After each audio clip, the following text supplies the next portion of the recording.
خلاص كده شغال. ماشي يلا اكشن. سفول يا جماعه، حلقه جديده النهارده من بودكاست على القهوه، بس مفيش قهوه المره دي لظروف ما. معانا عوضه كالعاده، مفيش شيشه بقى، مفيش وش، مفيش الراجل اللي بيعدي كل مره قدامنا ده مش موجود. مفيش كلاب اهو جه واحد اهو، بس عشان ما نحرمش من حاجه. جه واحد برده عدى معانا عادي. ايش فايده.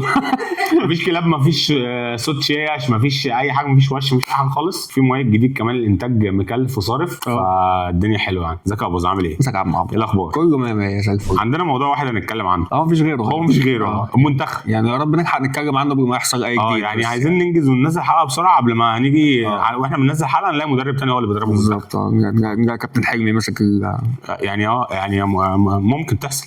بيشتغل ببلاش. مفيش حاجه مش متوقعه. اي حاجه متوقعه. كمان برضه يعني فاهم. يعني دلوقتي احنا في الديبيت ما بين مين احسن، اللي بيشتغل بياخد مرتبه بالمصري ولا ما بياخدش خالص، ولا بياخد. بالظبط. الاول كان عندنا مشكله، كان عندنا حاجه تانية اللي هو ايه، مين احسن، اللي بياخد مرتب بالدولار ولا بياخد بالجنيه المصري. بالظبط. لا دلوقتي احنا عندنا بقى الليفل ده، مين اللي بياخد، يعني مين اللي احسن، اللي بياخد بالجنيه المصري ولا ما بياخدش خالص. فدلوقتي مثلا يعني هتفضل السايكل ماشيه كده. الكابتن حلمي ان شاء الله هيتولى قياده المنتخب الاول، يبقى شغال متطوع في المنتخبين لغايه ما يلاقي المدرب اللي هيدفع فلوس عشان يمسك منتخب مصر. ده بقى الليفل اللي بعديه بقى يا جدعان. هو انتوا ازاي يعني، مين احسن دلوقتي، اللي ما بياخدش فلوس خالص ولا بيدفع عشان يدرب منتخب مصر؟ يعني الموضوع عبث في كميه عبث بتحصل غريبه يعني. فبس الاول خلينا نتكلم عن المنتخب بشكل عام في الماتشين، ماتش اوزبكستان وماتش كاب فيردي. لو عندك اي ملاحظه قولها يعني. لا احنا ببساطه احنا اتفاجئنا واحنا بنلعب اوزبكستان. احنا كنا عاملين حسابنا ان احنا بنلعب اوزبكستان بقى، اوزبكستان يعني مش اللي هو باكستان. يعني اللي هو مش اوزبكستان، اللي هو باكستان، اللي هم ما نعرفش عنهم حاجه غير ان هم شغالين يعني عمال في السعوديه وفي الامارات. احنا كنا فاكرينهم ان هم دول، احنا فاكرين ان هم دول اللي احنا رايحين نلعبهم، ما نعرفش ان دول ناس ثانيه، مش دول خالص. بالظبط.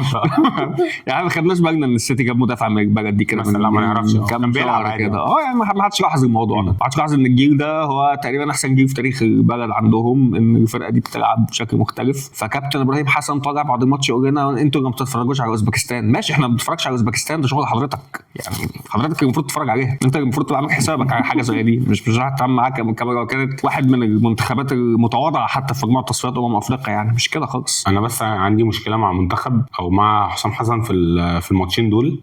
في غيابات، طبعا في غيابات، وكلنا متفقين في غيابات مهمه ومؤثره، وطبعا تاثر على شكل المنتخب، ما فيش اي مشكله. ماتش ودي بنجرب فيه، يا عم جرب براحتك زي ما انت عايز، انا كل ده ما عنديش مشكله معاه. اخسر بخسر 5 ما فيش مشكله.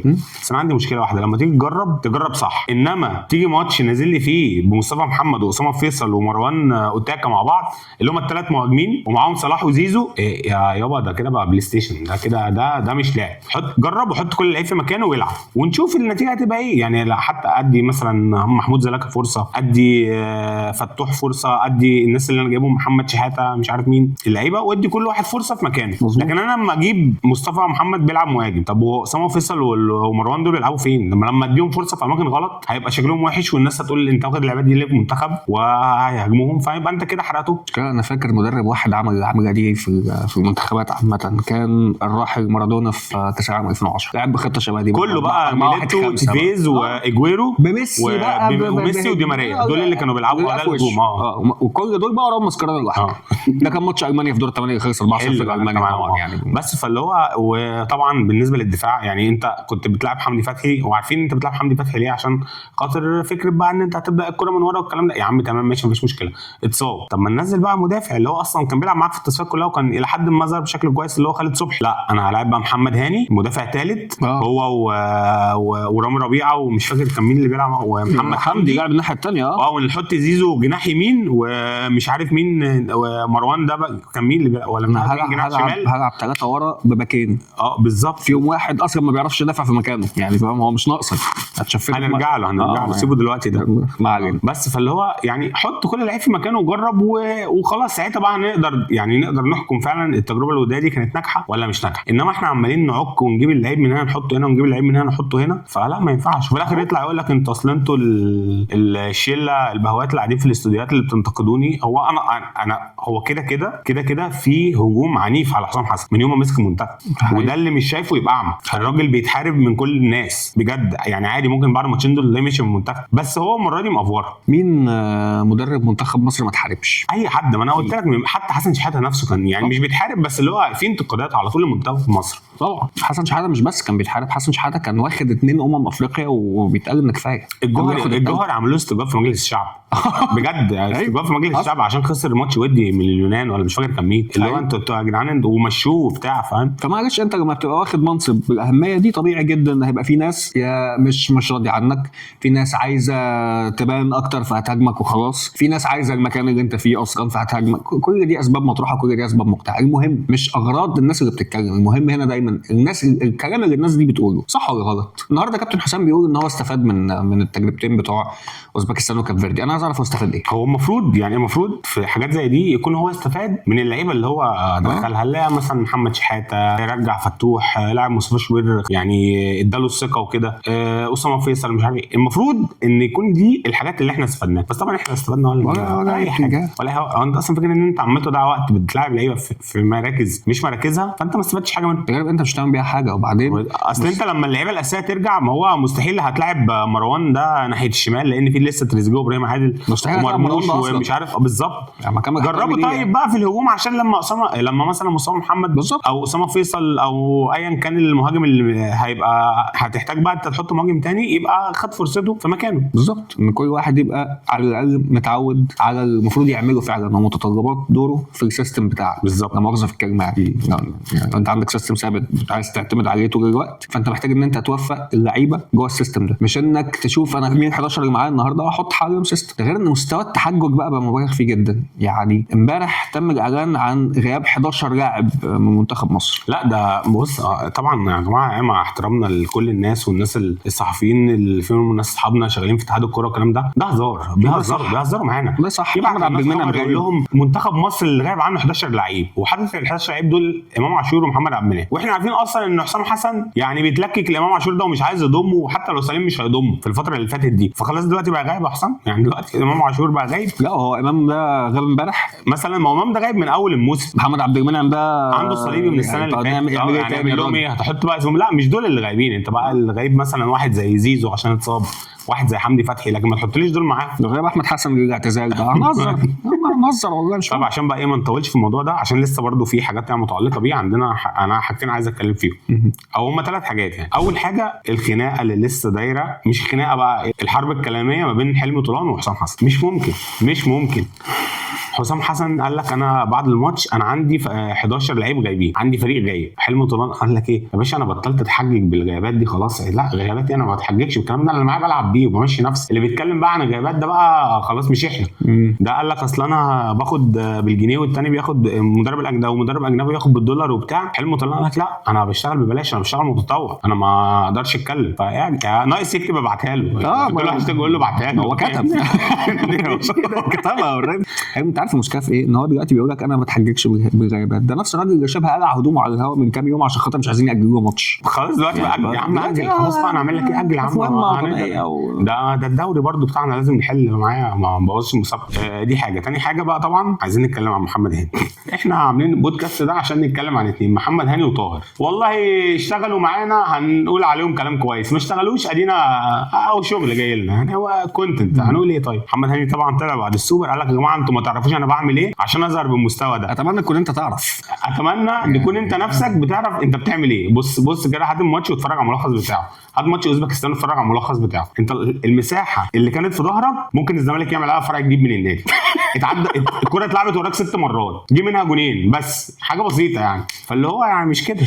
وطبعا ماتش بقى ماتش كاب فيردي اول هجمه ليهم هو دخل بسم الله الرحمن الرحيم ضربه جزاء. فيا كابتن محمد هاني بتعمل ايه؟ طب انت عرفنا انت بتعمل ايه. وقعدت تقول لك والمنتقدين والناس اللي بينتقدوني اصل دول ما بيفهموش، اصل ده الشاحن باقه ب 20، انا الباقه بتاعتي 300 جيجا ب 500 جنيه مش ب 20. اتكلم براحتي عادي يعني. انا ما بشحنش اصلا كروت، انا عندي خط في بي ان عليه نت كتير ببلاش. طيب فانا مش شاحن عادي بقى. هو في مشكلتين في الموضوع ده. المشكله الاولانيه ان انا مش اول مره اشوف محمد هاني بيخش السايكل دي. هو شخص ما بيتكلمش كتير، خلاص ما تتكلمش خالص بقى وسيبها هي هتعدي يعني. وهو شخص بصراحه بيتهاجم كتير طول الوقت بحق او بغير حق. هو بيتعرض للهجوم طول الوقت وما بيردش غير مره واحده بس، بتبقى دايما المره لحد زنقه وحدف المايك في وشه بعد ما الاهلي خد بطوله.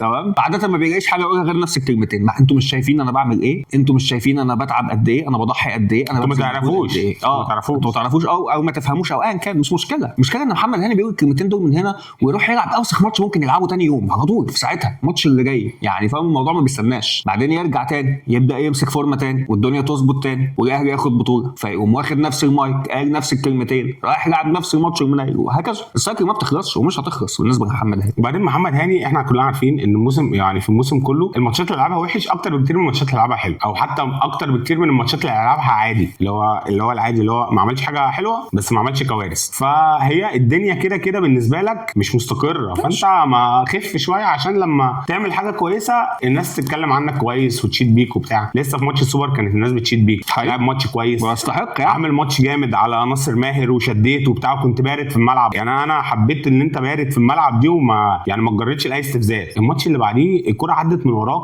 6 7 8 9 مرات بنفس الطريقه ومفيش خالص، ما بنتعلمش. خف شويه عشان خاطر لما يحصل حاجه زي كده ما تلاقيش الناس بقى طالعه بقى ايه تتكلم عليك. يعني ما انت اصل انت هيجي لك يوم هتلعب ماتش حلو فالناس هتشيد بيك، وان هيجي لك يوم هتلعب ماتش وحش فالناس هتنتقد. لكن لما انت تطلع بقى بعد ما تلعب ماتش حلو وتنتقد الناس، لما تلعب ماتش وحش الانتقادات دي هتتضرب في 10 في 20 محدش بقى يسمع عليك. بالظبط لانها متاخده من الكلام اللي انت لسه قايله. دي الحاجه الثانيه انا بقى مش عارف امتى هنحط حد للمنطق بتاع وريني حسابك في البنك قبل ما تيجي تنتقدني ده، او وريني ضغط النت بتاعك، وريني انت عملت ايه في حياتك، انت معاك نت قد ايه، يعني انت فاتوره ولا خط ولا كارت ولا انت ايه؟ هو انت اتفهمت عشان تنتقدني كلاعب كوره لازم يبقى عندك مواصفات معينه وكواليفيكيشنز معينه وحققت اهداف معينه في حياتك تثبت ان انت كفء انك تنتقد فلان الفلاني. يعني مثلا النهارده الموضوع ده لسه حاصل، الموضوع خد بقى مستوى اكبر من التصعيد على تويتر النهارده مثلا. يعني وكان علاء مبارك بيحتفل بحاجه ليها علاقه بقرار الجميع بتاع السيده الفاضله سوزان مبارك، فواحد قال له انت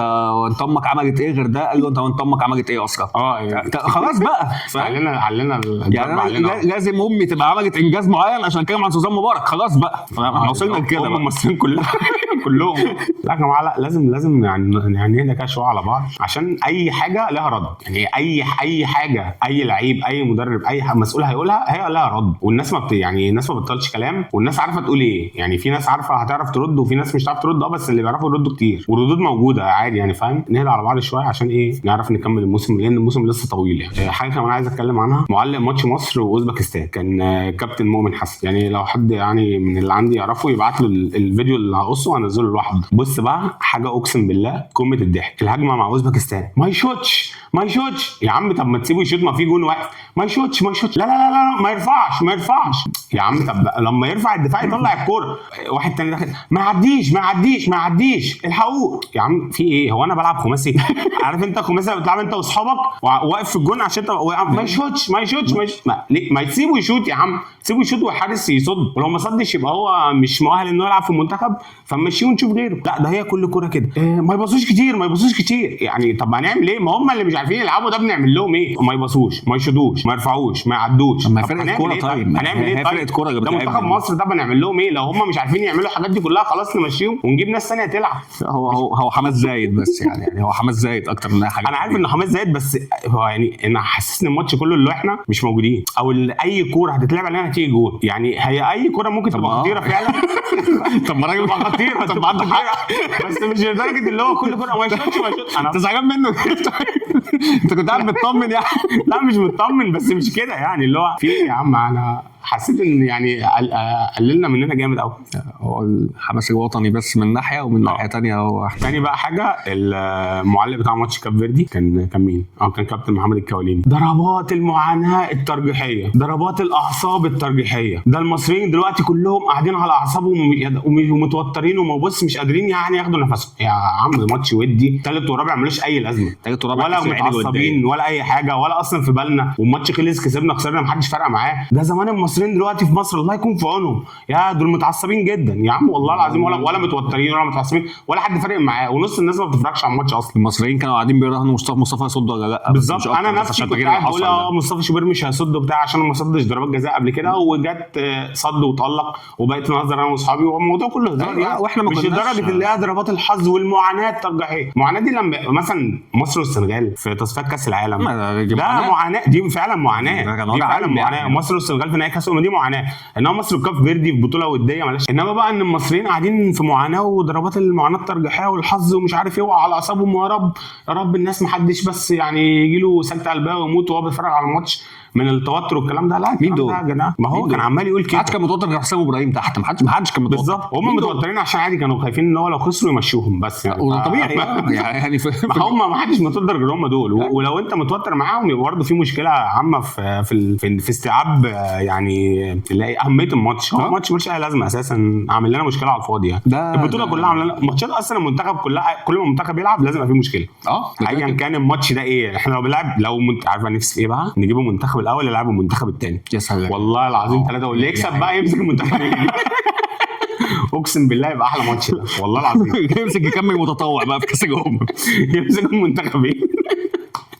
حاجه يعني وجع قلب والله. بس حلو خلينا نضحك. انا بحب الحوارات بتاعتهم دي فخلينا نضحك. هو الاجواء دي دايما بتبقى مصاحبه للمدرب المصري. يعني دايما المدرب المصري مؤخرا مع المنتخب من بعد حسن شحاته وحتى في فتره حسن شحاته يعني دايما في حوار. انت مش قاعد ساكت، انت مش هتقعد في حالك. لا مفيش انسى. انت لو جبت جوارديولا غير منتخب مصر هيبقى في مشكله برضه وفي حوارات والناس مش عاجبها وهتلاقي لازم يعني الله يرحمه. احنا يعني ننسى لما جبنا كابتن ايهاب جلال الله يرحمه عشان خاطر السيد رئيس الاتحاد وقتها طلع بتاع الملايين ومفيش دولارات، فنجيب مدرب مصري دلوقتي ماشي بالدنيا. فهم بيجيبوا مره مصري ومره اجنبي وبعدها باسبوعين طلعت الدولارات عادي ما جوه بتاع الملايين كان سواحه بس ونزلوا تحت وخلاص بعد كده طلعها. برضو جمال علام ده كان عليه حاجه غريبه قوي. بس يلا مش مهم بقى. ربنا يسهل للجميع وربنا يولي من يصلح زي ما بنقول كل مره. عايز تقول حاجه ثاني؟ لا انا شكرا لك يا اباظه. ان شاء الله الحلقه الجايه نتقابل في القهوه بقى. ان شاء الله ونجيب شيشتين بقى وبتاع وصوت الكلاب والنفس والموتوسيكلات والعربيات والراجل اللي بيعدي وكل حاجه دي ان شاء الله موجوده الحلقه الجايه.